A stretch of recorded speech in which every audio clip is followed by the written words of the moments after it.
In today's video, I'm going to teach you how to create a Google Docs spreadsheet. By the end, you'll know two quick ways to open a brand new spreadsheet using Google's tools, and you can pick whichever feels most convenient for you. First, let's start from Google Drive.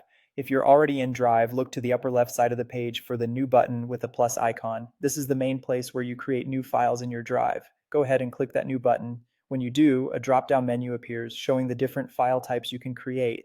From that menu, select Google Sheets. The moment you click Google Sheets, a blank spreadsheet opens in a new tab. That's it. Your new Google Docs spreadsheet is ready to use. If you don't see the new button right away, try widening your browser window or scrolling slightly.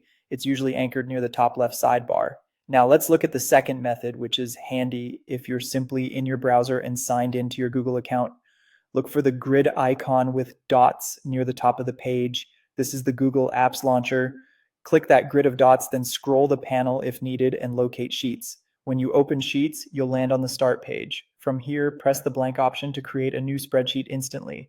This route is great if you like launching Google Apps directly without going through Drive first. To recap the two paths you can use, from Drive, click New, choose Google Sheets, and a blank spreadsheet opens, or from the Apps Launcher in your browser, open Sheets, then press blank.